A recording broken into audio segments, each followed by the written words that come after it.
J'ai tué mon frère d'un seul regard. Ce soir-là. Dans la lumière crue d'un bistrot parisien. En lui jetant au visage la preuve de son mensonge, une alliance factice qui a roulé sur le zinc comme un os brisé. Il a ri d'abord. Ce rire forcé qui masque la panique. Mais je voyais déjà les fissures dans son armure, les veines gonflées à ses tempes. Les pupilles dilatées comme celles d'un condamné. Et moi. J'ai souri en retour. Parce que la vengeance n'est pas un cri. C'est un murmure qui s'infiltre dans les os. Et la sienne ne faisait que commencer. C'était l'été 2018. Et Paris étouffait sous une canicule qui collait les chemises à la peau comme une seconde trahison. Mon frère. Alexandre. Et moi. Lucien. Avions toujours été les deux faces d'une même pièce, lui. Le charmeur aux yeux verts qui collectionnait les sourires comme des trophées, moi. Le silencieux. Le calculateur. Celui qui réparait les pots cassés dans l'ombre. Fils d'un père ouvrier mort trop tôt d'un cancer des poumons, la faute à l'usine. Disait-on dans notre quartier de Belleville. Et d'une mère qui tricotait des écharpes pour oublier ses dettes. Nous avions grandi dans un 2 pièces qui puait le tabac froid et les promesses non tenues. À 25 ans. Nous étions encore liés par ce fil invisible? Ce pacte muet des orphelins, survivre ensemble. Ou pas du tout. Tout a basculé avec Élise. Elle est arrivée comme une brise fraîche dans notre vie étouffante. Une étudiante en droit aux cheveux châtains qui cascadait sur ses épaules comme une cascade de Seine au printemps. Alexandre l'avait rencontrée à une soirée arrosée dans un bar du Marais. Où les verres de vin rouge coulaient comme des aveux. Elle est parfaite? Lucien. M'avait-il dit le lendemain. Les yeux brillants d'un enthousiasme que je n'avais pas vu depuis l'enfance. Parfaite? Pour lui? Peut-être. Pour moi. Elle était un mirage, intelligente. Avec ce rire qui faisait vibrer les vitres. Et un corps qui semblait taillé pour les robes légères des terrasses ensoleillées. Mais je l'ai aimée en silence. D'un amour qui rongeait mes nuits comme un acide lent. Alexandre. Toujours le premier à sauter. L'a demandé en mariage 6 mois plus tard. Un mariage? Dans notre famille. C'était un mot tabou. Un luxe pour les autres. Mais il y avait l'héritage, notre grand-oncle. Ce vieux schnock de province qui avait amassé une fortune dans l'immobilier après la guerre. Laissé une clause dans son testament. Pour toucher les parts un appartement haussmannien rue de Rivoli. Et assez d'argent pour racheter notre liberté. Il fallait que l'un de nous se marie avant 30 ans. C'est con. Hein? Avait ri Alexandre en me montrant le papier jauni. Mais imagine, on sort de ce trou à rats. J'avais hoché la tête. Le cœur serré. Élise ignorait tout, pour elle. C'était l'amour pur. Le genre qu'on chante sous les ponts. La cérémonie a été modeste. Dans une mairie du 11e arrondissement. Avec des invités triés sur le volet, nos potes du quartier. La mère en robe trop serrée.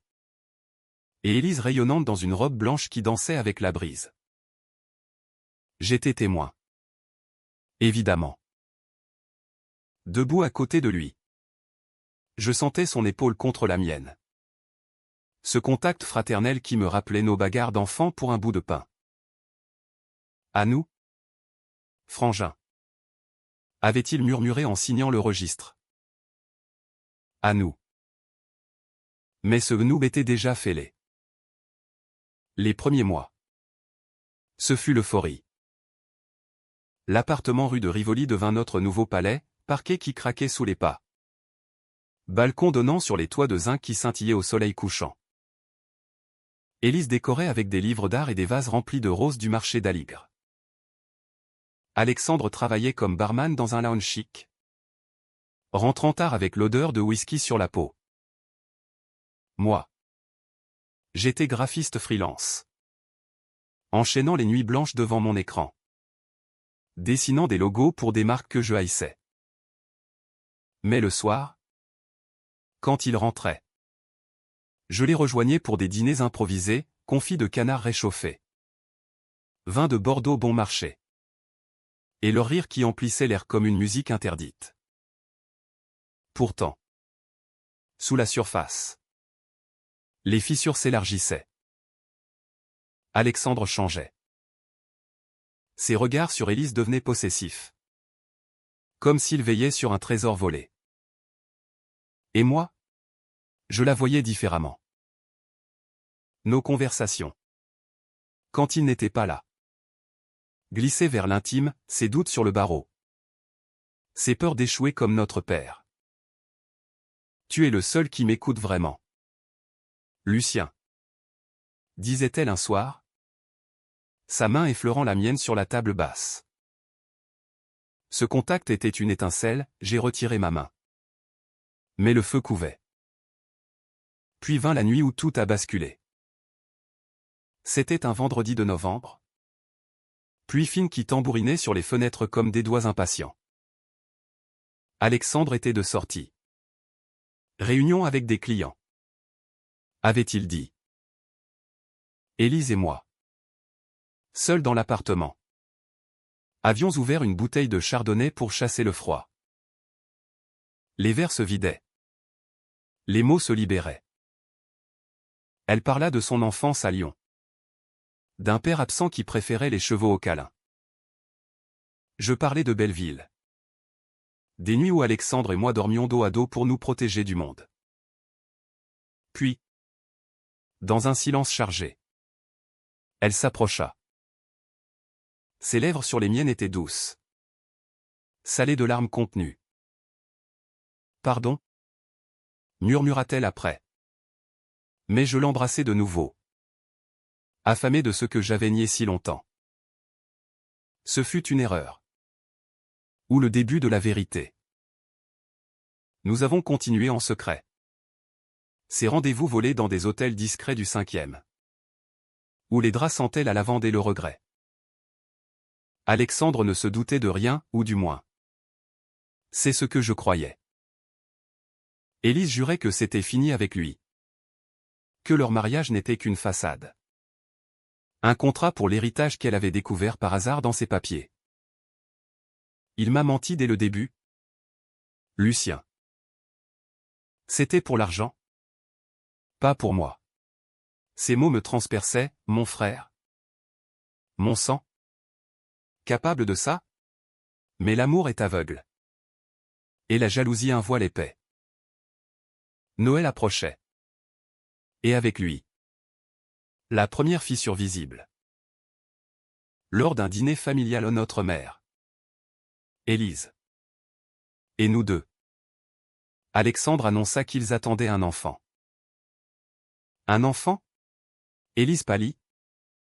Ses yeux cherchant les miens en panique. Plus tard. Seule avec moi dans la cuisine. Elle avoua, ce n'est pas le sien. Je suis tombée enceinte après une soirée. Avant toi. Mais il sait. Lucien. Il sait tout et il veut le garder pour lier le piège. Mon monde s'effondra. Alexandre, non content de nous avoir piégés dans ce mariage faux, avait transformé notre trahison en arme. Il l'avait confrontée. Menacé de tout révéler si elle partait. C'est son enfant? Non. C'est le mien. Pensais-je. Le cœur cognant comme un marteau sur l'enclume. Les semaines suivantes furent un enfer masqué. Paris. Avec ses lumières de fête qui clignotaient comme des mensonges, devint une prison. Je voyais Alexandre changer, ses sourires forcés. Ses absences prolongées. Il buvait plus. Rentrait avec des bleus qu'il attribuait à des chutes bêtes.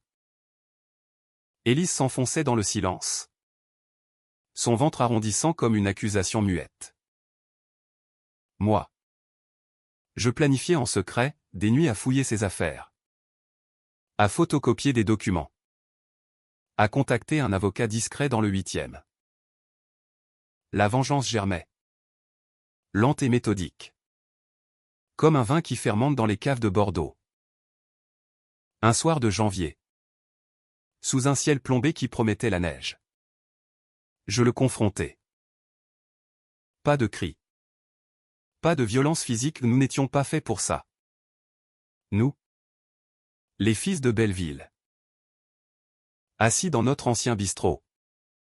Le Petit Zinc. Avec ses murs tapissés de photos jaunies et son odeur de friture éternelle. Je posais la photo sur la table, Élise et moi. Enlacés dans un café anonyme. Prise par un détective que j'avais engagé. Tu savais. Dis-je simplement. Il ne n'y a pas. Son visage se ferma. Ses yeux verts que nous partagions devenant depuis debout. C'était pour nous. Lucien. L'héritage. La stabilité. Élise? Elle n'était qu'un moyen. Mais toi. Tu as tout gâché. Tout gâché? Ces mots me transpercèrent plus que n'importe quel couteau. Mon frère. Celui avec qui j'avais partagé des matins de faim et des rêves d'évasion. Me traitait comme un rival. Pas comme du sang. Il avoua tout, le mariage faux. Les mensonges à Élise pour la garder. Et pire, sa décision de revendiquer l'enfant comme sien pour sceller le pacte. L'enfant est à moi. Maintenant. Et toi? Tu n'es rien. Rien. Ce mot résonna dans ma tête comme un glas. Je partis ce soir-là sans un mot de plus. Mais la graine était plantée. La revanche ne serait pas brute, elle serait chirurgicale. Touchant les nerfs. Les rêves. L'âme. J'imaginais des nuits sans sommeil pour lui. Des doutes qui rongeaient comme un ver. Et Élise? Elle choisit de rester. Pour l'enfant? Pour la façade. Mais ses yeux me disaient, sauve-nous. Sauve-nous. Ces mots devinrent mon mantra. Les jours suivants s'étirèrent comme une toile d'araignée. Collante et invisible. Où chaque pas menaçait de rompre le fil. Paris. En ce début d'année. Revêtait son manteau gris de pollution et de regret. Les boulevards Haussmann engorgés de klaxons furieux qui semblaient hurler mes frustrations intimes. Je louais un studio minuscule dans le 18e. Près de Montmartre. Un grenier aux poutres apparentes qui sentait la poussière et l'oubli. De là. J'observais, Alexandre continuer sa vie de façade. Postant des photos idylliques sur Instagram, Élise radieuse. Un ventre arrondi sous un pull oversize. Des promenades main dans la main le long de la Seine. Bientôt 3. Légendaire. 3. Comme si notre duo fraternel n'avait jamais existé. Mon travail de graphiste devint une couverture parfaite pour mes recherches. Assis devant mon MacBook. Sous la lumière jaunâtre d'une lampe IKEA. Je traquais les failles. L'avocat. Maître Duval? Un quinquagénaire au cigare éteint et au regard perçant. Confirma mes soupçons, le mariage d'Alexandre et Élise était bel et bien un contrat civil valide. Mais l'héritage pouvait être contesté si prouvé frauduleux. Il faut des preuves solides. Monsieur Lefebvre. Pas des ragots de quartier. Des preuves. J'en accumulais, enregistrements de conversations volées via un micro caché dans l'appartement, un cadeau empoisonné que j'avais laissé ou oublié lors d'une visite. Relevés bancaires montrant des transferts suspects vers un compte offshore. Et témoignages d'amis qui avaient entendu Alexandre se vanter au bar, Élise. Un ticket gagnant pour le pactole. Mais la vraie arme était psychologique. Je commençais par les petites piqûres, des appels anonymes la nuit. Une voix synthétisée murmurant, « Tu n'es pas le père ». Il raccrochait. Mais je savais qu'il ne dormait plus. Puis, des lettres glissées sous la porte de l'appartement. Des extraits de Nos nuits avec Élise. Décrit avec une précision chirurgicale le grain de beauté sur son épaule. Le tatouage discret au creux de ses reins que seul un amant connaît. Elle t'a trahi avant toi. Écrivais-je. Pas pour blesser Élise. Non, pour le faire douter d'elle. De lui. De tout. Élise. De son côté. Luttait. Nos rencontres devinrent rares. Des cafés volés dans des brasseries anonymes du quartier latin. Où les serveurs nous prenaient pour des amants ordinaires. Il me surveille. Lucien. Chuchotait-elle. Ses mains tremblantes autour d'une tasse de thé à la menthe. Son ventre grossissait. Un rappel constant de notre péché partagé. L'échographie avait révélé un garçon, elle l'appelait déjà Jules. En hommage à notre grand-oncle. Pour l'héritage. Disait-elle avec amertume. Mais dans ses yeux. Je voyais la peur, celle d'un enfant piégé dans une toile de mensonges. Pars avec moi. Lui dis-je un jour. Sous la pluie qui ruisselait sur les vitres du Procope. Elle secoua la tête. Pas sans preuve. Et l'enfant. Il a besoin d'un père. Un père. Ces mots me brûlèrent. Moi. Ou lui. La jalousie. Cette vipère lovée dans mon ventre. Se redressa. Alexandre. Sentant le vent tourner. Contre-attaqua à sa manière.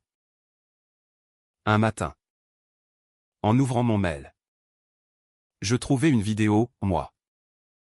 Ivre lors d'une fête d'anniversaire.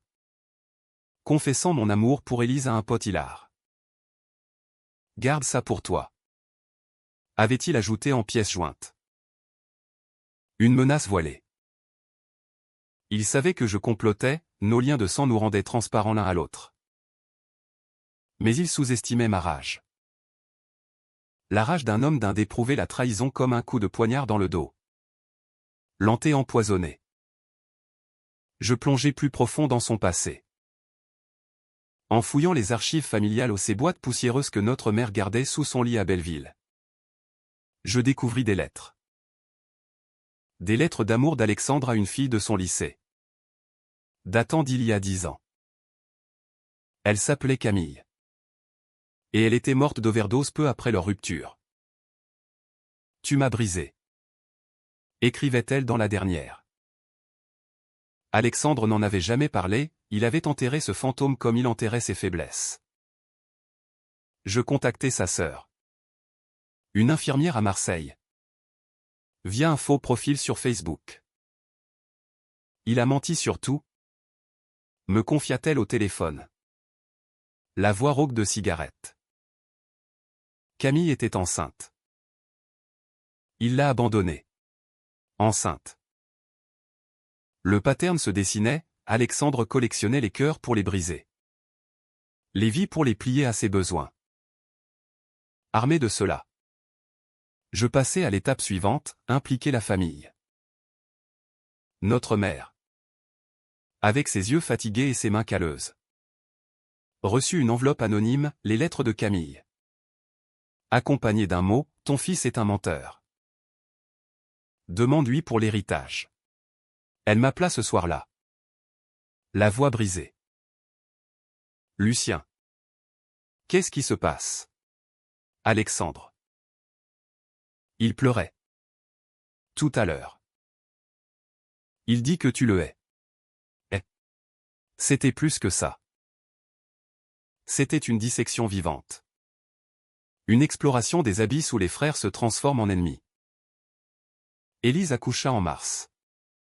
Sous un ciel de printemps qui moquait notre hiver intérieur. Jules naquit à la maternité Port-Royal. Un cri strident qui déchira l'air comme une accusation. Je n'y étais pas, Alexandre. Si. Postant une photo floue sur les réseaux, bienvenue. Fiston. Fiston. Ce mot me donna la nausée. Mais la naissance fut le catalyseur. Élise m'envoya un message crypté, « Viens ce soir. » Il dort.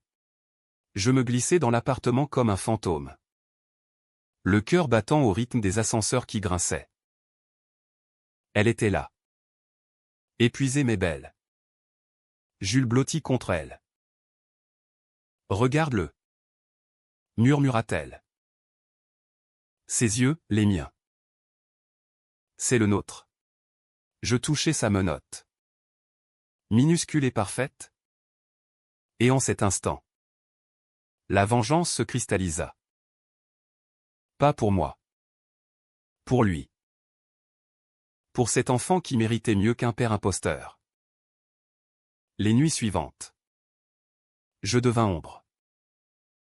Je piratai son téléphone, un tuto trouvé sur un forum dark web. Exécuté dans mon grenier avec une bière tiède pour compagnie. Ses messages à un collègue, Élise est à moi. L'enfant scelle tout. Lucien? Il paiera. Paiera. Ces mots attisèrent le feu. Je répondis en son nom. À Élise, des textos doux amers. Confessant un amour fané. Semant le doute.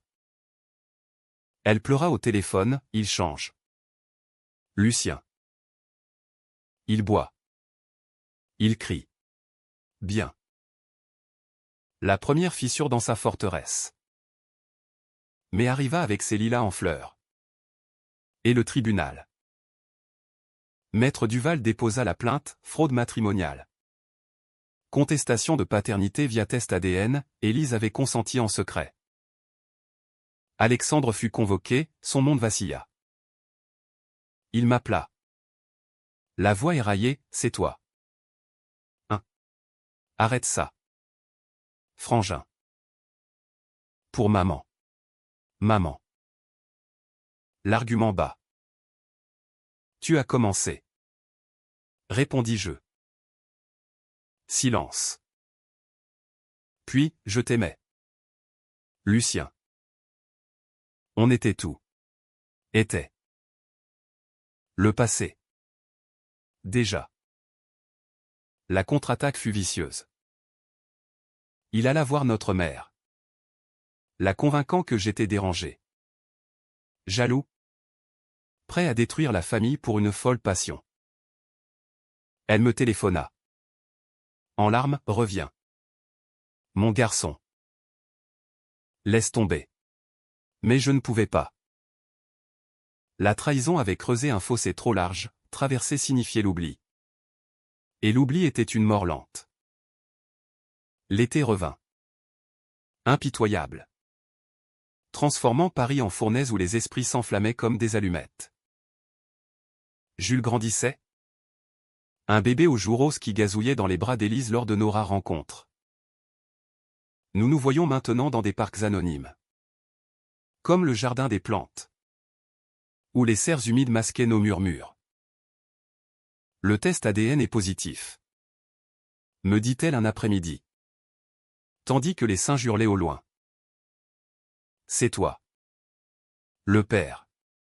Ces mots étaient une libération et une chaîne, libération. Car la vérité l'emportait, chaîne. Car Alexandre le contesterait. Et la bataille judiciaire s'annonçait sanglante. Alexandre, acculé, devint paranoïaque. Ses posts sur les réseaux se firent rares. Remplacés par des stories cryptiques, une alliance jetée dans l'évier. Un verre brisé. Il quitta son job de barman, trop de pression. Prétexta-t-il. Et se lança dans des petits boulots, livreur Uber Eats. La nuit. Zigzagant entre les feux rouges de la capitale. Je le pistais via une app de tracking sur son vieux téléphone. Que j'avais cloné lors d'une réconciliation forcée chez maman. Ces trajets formaient une toile erratique, livraison à Belleville. Pause dans des bars louches du 20e. Et retour tardif à l'appartement où Élise l'attendait. Seul avec Jules. Ma propre vie se fissurait. Le freelance s'essoufflait, les clients fuyaient, mes deadlines manquaient. Hanté par des cauchemars où Alexandre me poignardait avec l'alliance factice. Maman? Tiraillé. C'est ça de m'appeler. Choisis ton camp. Lui dis-je lors de notre dernière dispute. Au téléphone. Sa voix chevrotante comme un vinyle rayé. Je n'ai pas de camp. Lucien. Seulement mes fils. Ses fils. Mais l'un d'eux avait vendu l'âme de l'autre. La vengeance s'intensifia. J'envoyai les lettres de Camille à son ex-collègue. Celui du bar. Avec un mot, raconte à tous. Les ragots enflèrent, Alexandre. Le menteur. L'abandonneur. Au quartier. Les regards se firent lourds, lors d'une visite surprise chez maman. Je l'entendis, ton aîné. Il a du sang sur les mains. Il le sentit. Et riposta. Une nuit. Des brutes des types du bar. Sans doute me coincèrent à la sortie de mon grenier. Coup de poing dans le ventre. Un œil au beurre noir. Laisse mon frère tranquille. Grogna l'un. Avant de filer. Message reçu. Mais la douleur physique n'était rien face à la rage qui bouillonnait. Élise craqua la première. Je ne peux plus, me dit-elle lors d'une rencontre pluvieuse au Luxembourg. J'eus l'emmitouflé dans une poussette qui grinçait comme un reproche. Il hurle la nuit. Accuse des fantômes. Hier, il a failli me frapper. Frapper. L'image d'Alexandre. Notre protecteur d'enfance. Levant la main sur elle me rendit malade. Pars. Insistai-je. Elle secoua la tête. Le juge a ordonné une médiation. Et l'héritage. Il le veut encore. L'héritage. Ce poison qui nous liait tous. La médiation eut lieu dans un bureau aseptisé du palais de justice. Avec ses murs beiges et son odeur de papier humide. Maître Duval à mes côtés. Élise pâle comme un linge. Alexandre en face. Les traits tirés. Une barbe naissante qui le faisait ressembler à un fantôme de lui-même. Le médiateur. Une femme aux lunettes sévères. Déroula les faits, mariage frauduleux. Paternité contestée. Bien à diviser. Alexandre nia tout. Bien sûr. C'était de l'amour. Au début. L'héritage? Un bonus. Mensonge. Élise pleura. Racontant les pressions. Les nuits sans sommeil. Moi. Silencieux. J'observais, ses mains tremblaient. Ses yeux évitaient les miens. Peur. Ou culpabilité? À la sortie. Il m'attendait dans le couloir. Le regard fou. Tu crois que tu gagnes? Sifflait-il. Son souffle aigre de café et de haine. Jules est à moi. La loi le dit. Pas encore. Le test ADN. Bien que positif pour moi. Était contesté par lui via un labo douteux qu'il avait payé. J'ai des amis. Ricana-t-il. Amis. Ces ombres qu'il avait toujours eues. Ces connexions glauques du quartier. Cette nuit-là. Je ne dormis pas. Allongé sur mon matelas fin. Écoutant les sirènes des ambulances qui ululaient au loin. Je repensais à notre enfance. Les dimanches au Père-Lachaise. Où nous chassions les fantômes parmi les tombes, les vols à l'étalage pour un pain au chocolat partagé. Toujours ensemble. Jurions-nous. Crachant dans nos paumes. Ensemble. Ce mot me poignarda plus que les bleus sur mes côtes. Le tournant vint en juillet. Lors d'une vague de chaleur qui faisait fondre l'asphalte. Élise m'appela en urgence, il est parti. Avec Jules. Parti? Mon sang se glaça. Il avait enlevé l'enfant. Direction la Normandie. Chez un oncle éloigné qui haïssait les complications urbaines. La police fut alertée. Mais Alexandre avait anticipé, faux papier. Un alibi béton. Il veut me briser. Sanglota Élise au commissariat du 5e. Ses ongles enfoncés dans mes bras. Brisé. Ironie cruelle. Je pris la route seule. Ma vieille Peugeot tout sautant sur la 13. Le soleil couchant peignant le ciel en rouge sang. La Normandie s'étalait. Verte et trompeuse. Avec ses falaises blanches qui défiaient la mer. Je le trouvais dans une ferme isolée près de Honfleur. L'air salin collant à la peau comme un regret. Jules pleurait dans un berceau de fortune, Alexandre. Assis sur les marches. Une bière à la main. « Tu es venu finir le boulot ?» demanda-t-il. Sans se lever. Ses yeux étaient creux. Cerclés de noir. « Rends-le-moi. » dis-je. La voix calme met l'acier dedans. Il rit. Un rire cassé. C'est mon fils. Ma vie que tu as volée. Nous parlâmes des heures. Sous les étoiles qui perçaient la nuit comme des yeux accusateurs. Il avoua, le mariage faux. Oui. Mais aussi sa peur viscérale de l'échec. Cette ombre de notre père qui le hantait. Camille. C'était ma faute. Et maintenant? Toi et Élise. C'est la même erreur. Erreur. Pour la première fois. Je vis l'homme derrière le monstre, brisé. Seul. Mais la pitié est un luxe que la trahison n'accorde pas. Rends-le. Répétai-je. Il céda. Épuisé. Me tendant le bébé emmailloté. Prends-le. Mais sache que je te hais. Frangin. De retour à Paris. Avec Jules endormi sur le siège passager. Je déposai plainte pour enlèvement. Alexandre fut arrêté 2 jours plus tard. Menottes au poignet dans le bureau du juge. Sa photo dans le journal local, frère contre frère, drame familial en Normandie. Drame. Sous-estimation. Mais la victoire était amère. Élise.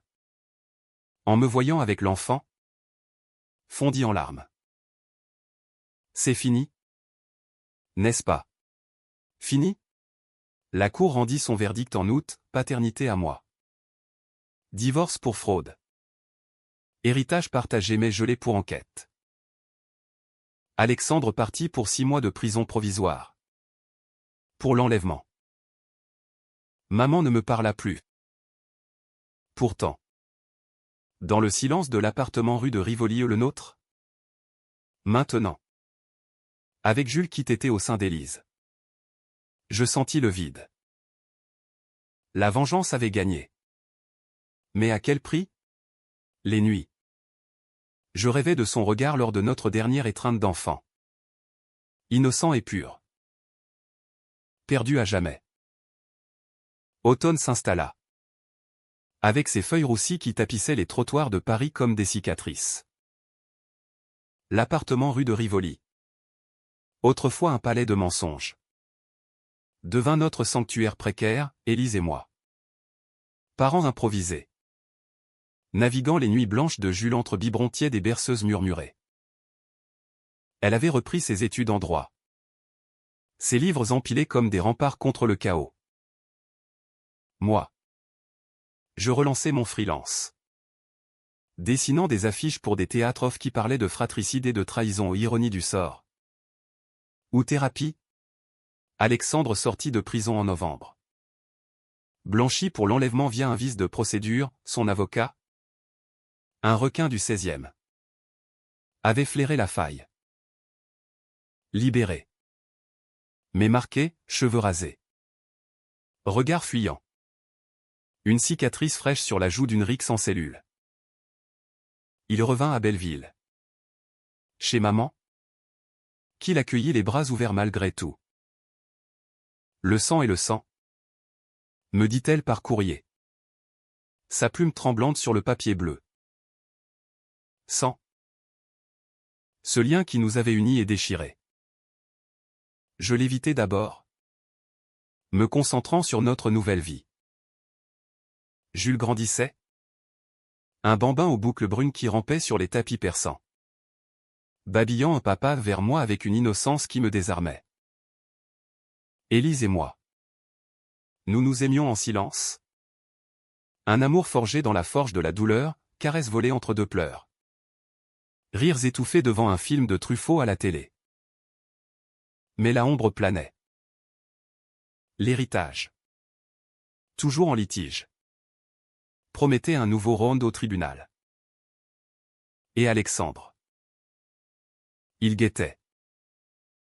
Les premiers signes furent subtils, des fleurs anonymes sur le pas de la porte. Des roses rouges comme du sang séché. Avec une carte, pour le petit voleur. Puis, des appels muets. Le souffle rauque à l'autre bout du fil. Il testait mes limites. Comme un chat jouant avec une souris. Je ripostais en douceur, une lettre à maman. Détaillant ses mensonges sur Camille. Avec copie des lettres. Protège-toi. Écrivais-je. Elle ne répondit pas. Mais je l'imaginais. Déchirant le papier. Les larmes coulant sur ses mains usées. Noël approcha. Et avec lui. La tentation de la trêve. Élise insista, allons le voir. Pour Jules. Pour Jules.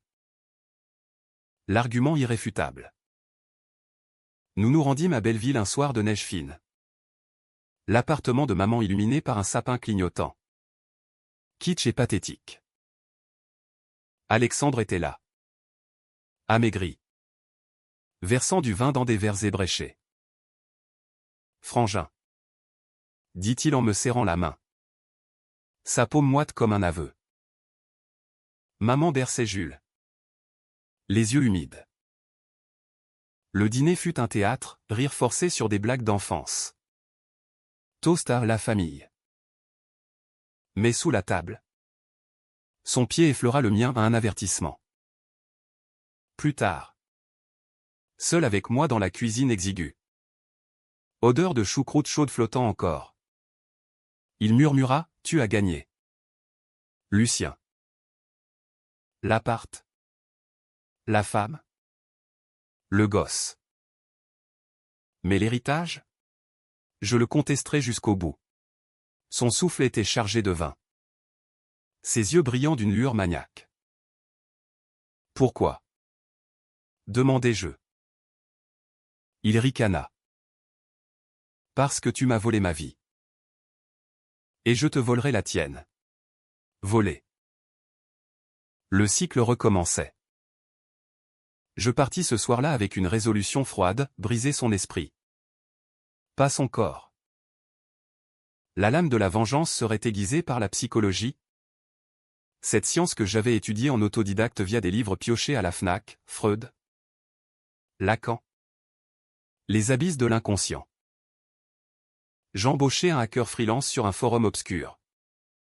Un gamin de Nanterre qui, pour 500 €, infiltra ses comptes en ligne. Email falsifié envoyé à ses amis, confessions imaginaires d'abus sur Élise. De dettes de jeu. Les ragots enflèrent, ses livraisons Uber s'effondrèrent. Client fuyant le type louche. Puis, le coup de maître, je contactai Camille sœur. Encore. Avec les preuves de sa négligence, chèque non envoyé. Promesse brisée.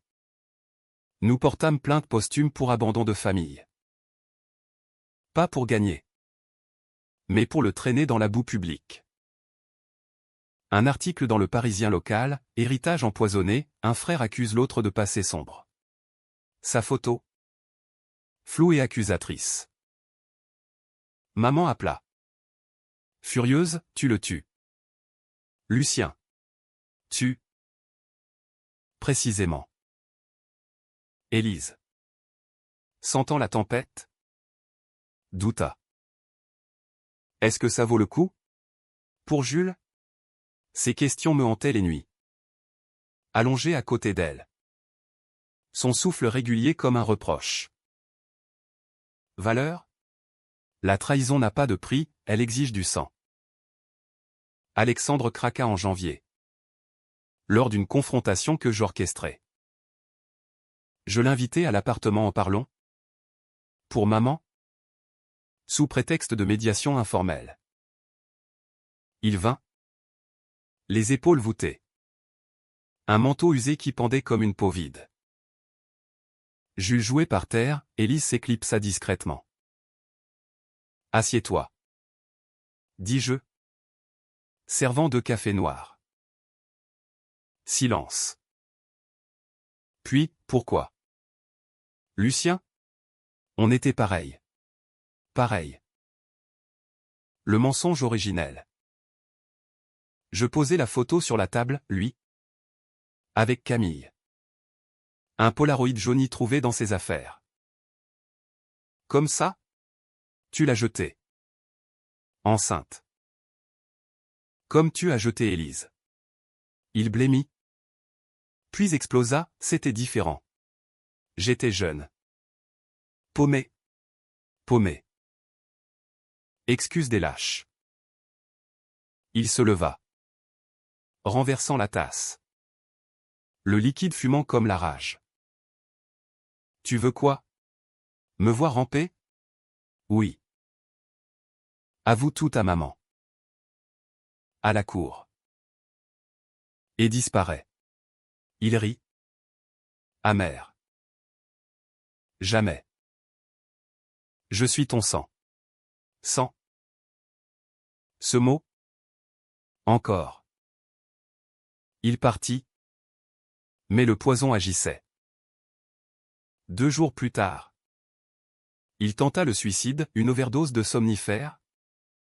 Trouvé par maman qui appela l'hôpital en hurlant.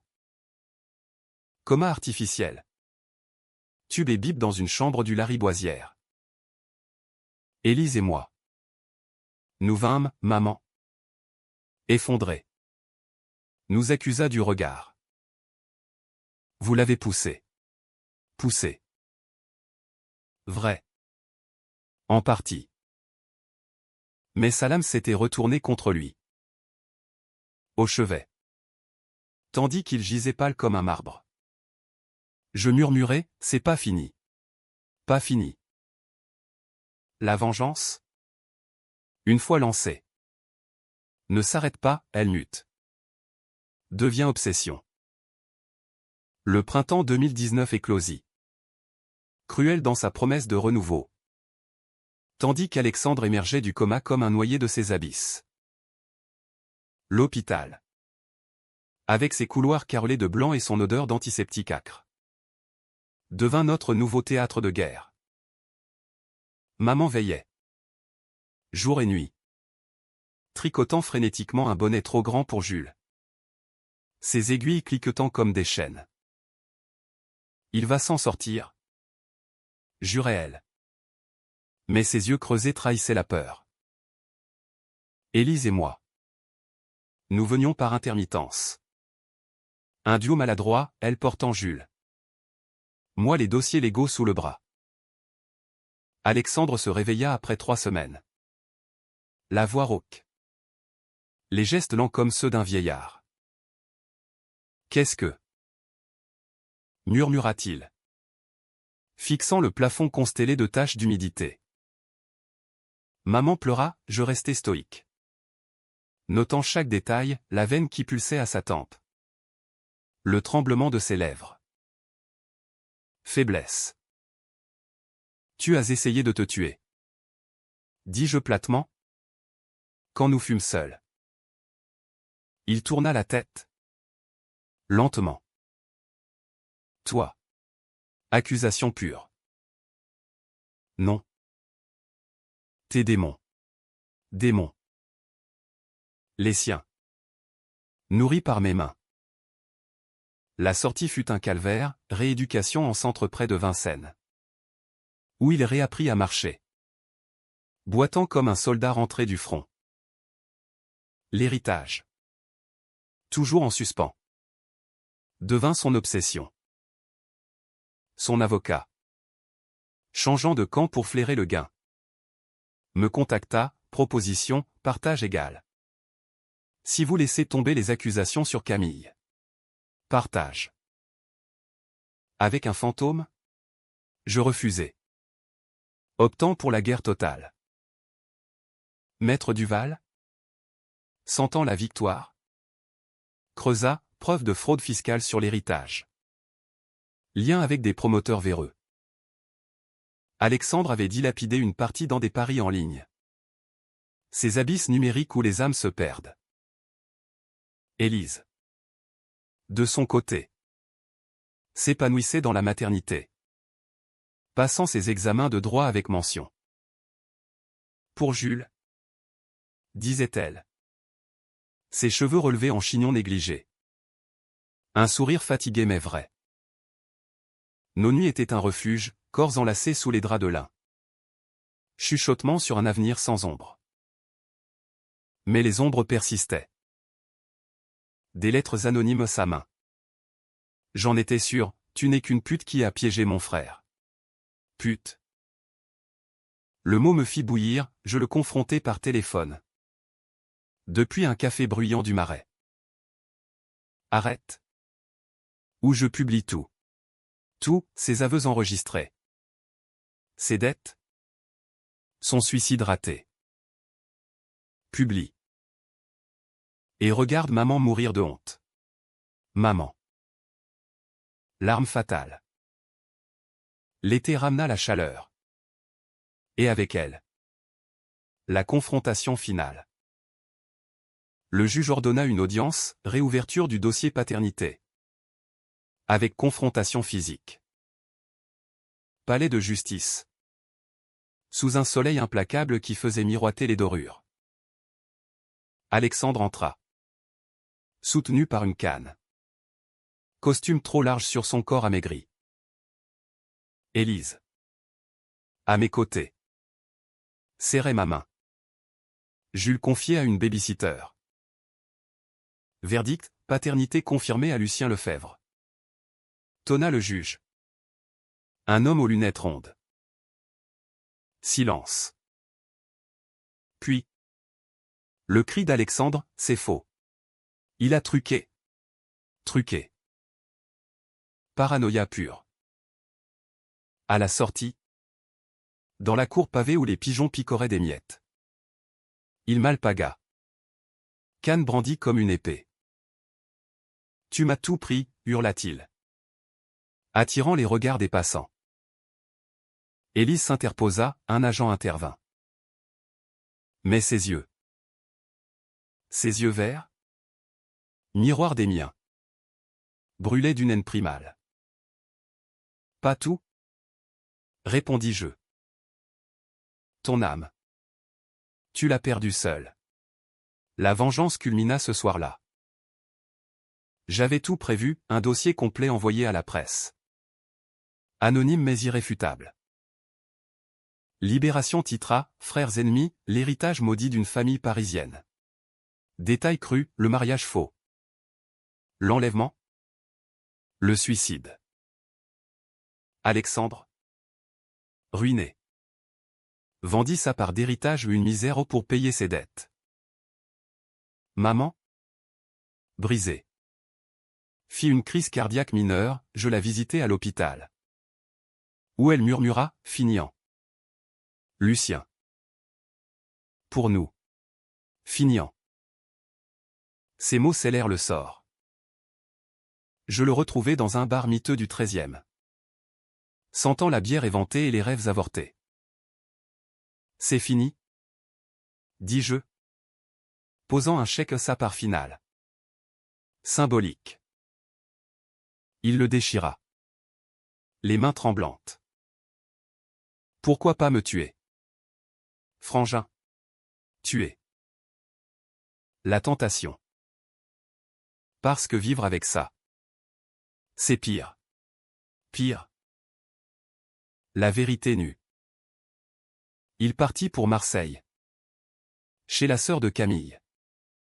Cherchant peut-être rédemption ou oubli. Paris. Sans lui, sembla plus vaste, plus vide. Élise et moi. Nous officialisâmes un mariage discret. Mairie du 4e. Avec Jules comme témoin minuscule. À nous? Murmura-t-elle. Alliance vraie à son doigt. À nous.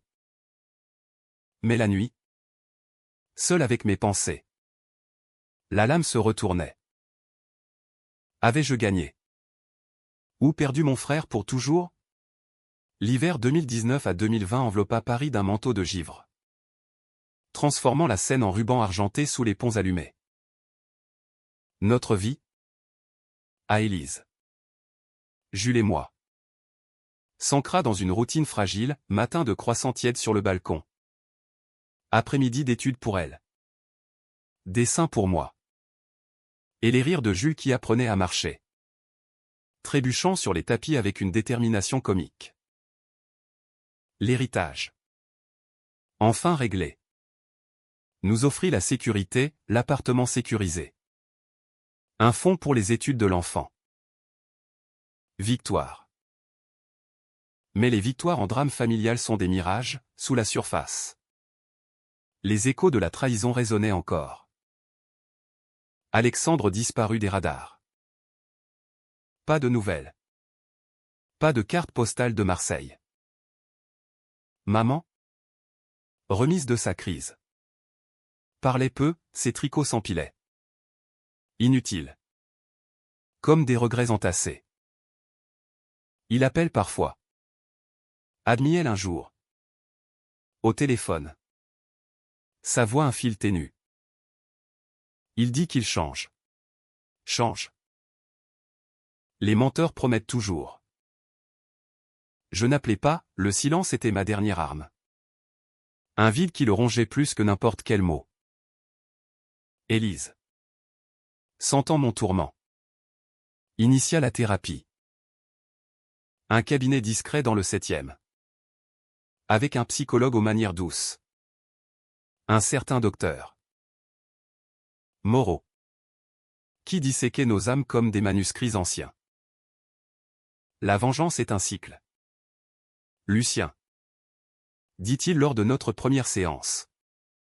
Ses notes griffonnées sur un carnet relié cuir. Vous avez brisé votre frère pour guérir votre trahison. Mais qui vous répare? Répare. La question me hanta. Dans les sessions suivantes. Je vidai mon sac, l'amour interdit pour Élise. La rage fraternelle. Les nuits où j'imaginais sa mort. Élise pleura, le docteur. Moreau hocha la tête. Le pardon commence par soi. Jules devint mon encre. À 2 ans. Il pointait les toits de zinc depuis le balcon. Babillant un frère en mimant 2 doigts enlacés. Frère. Ce mot, innocent, me transperçait. Était-ce possible? Un été. Lors d'une escapade à Deauville, notre première en famille. Je composais son numéro. Trouvé via un contact discret. Sonnette dans le vide. Puis. Sa voix, Lucien. Éraillée. Lointaine. Oui. Silence. Long comme un hiver. Jules. Il marche, demanda-t-il. Oui. Et il a tes yeux. Tes yeux. Vérité partagée. Nous parlâmes 1 heure. Assis sur le sable froid. Élise et Jules endormis à l'hôtel. Pas d'excuses. Pas de cris, juste des feignus, ces nuits à Marseille. Réparant des bateaux pour survivre. Hanté par Camille et nous. J'ai tout gâché. Admit-il. Le mariage. L'héritage. Toi. Toi. Le premier aveu. Reviens. Dis-je. Impulsif. Pour Jules. Pour maman. Silence. Puis, bientôt. Il revint en automne. Lors des vendanges tardives. Aéroport d'Orly. Silhouette voûtée avec un sac à dos usé. Maman l'étreignit. En larmes, Jules. Curieux. Toucha sa barbe naissante. Tonton. Dit-il. Tonton. Nouveau rôle. Le dîner à l'appartement fut tendu, vin rouge. Bœuf bourguignon d'Élise. Mots prudents comme des pas sur la glace. Alexandre parla peu. Mais ses yeux, quand ils croisaient les miens, portaient une lueur nouvelle, pas de haine, mais de regret. La réconciliation fut lente. Laborieuse. Des sorties au parc. Où il poussait la balançoire de Jules, des bières chez maman. Évoquant notre père sans amertume. Élise. Magnanime. L'invita à Noël, sapin chargé. Dinde farcie. Et un toast à la famille. Enfin. Famille. Le mot sonnait vrai. Pour la première fois. Mais les échos persistaient. Une nuit. Après une dispute banale sur l'héritage résiduel. Alexandre confia, je te hais encore. Parfois. Pour m'avoir forcé à voir le monstre. Monstre. Miroir. Moi aussi. Admis-je. Est. Honnête. Au printemps 2020. Avec la pandémie qui cloîtrait Paris. Nous nous retrouvâmes confinés ensemble, l'appartement trop petit pour 4 âmes blessées. Cuisson de pain quotidien. Jeux de société improvisés. Nuit à discuter jusqu'à l'aube. Alexandre changea vraiment, trouva un job stable comme mécano. Commença une thérapie. Pour ne pas répéter. Dit-il. Jules. À 3 ans. Nous unissait, papa et tonton. Chantonna-il. Nous liant dans son monde pur. Élise et moi. Nous nous mariâmes civilement. Cette fois pour de bon. Avec lui comme témoin. À la vraie alliance. Trinquatait-il. Alliance simple à son doigt ou la sienne. Neuve. Pourtant. La fin n'est pas un point final, c'est un point-virgule. La trahison nous avait marqués, cicatrices invisibles. Doutes qui surgissent dans le silence. Mais dans ce vide. Nous avions reconstruit. Pas pareil. Non, jamais pareil. Mais ensemble. Enfin. Mon frère et moi. Survivants d'un faux mariage qui avait tout détruit. Et tout rebâti. Paris. Sous un ciel clair de juin. Nous vîmes marcher le long de la Seine, 4 silhouettes. Main dans la main. Le soleil dansant sur l'eau comme une promesse tenue. La vengeance s'était tue, à sa place. Un murmure, pardon.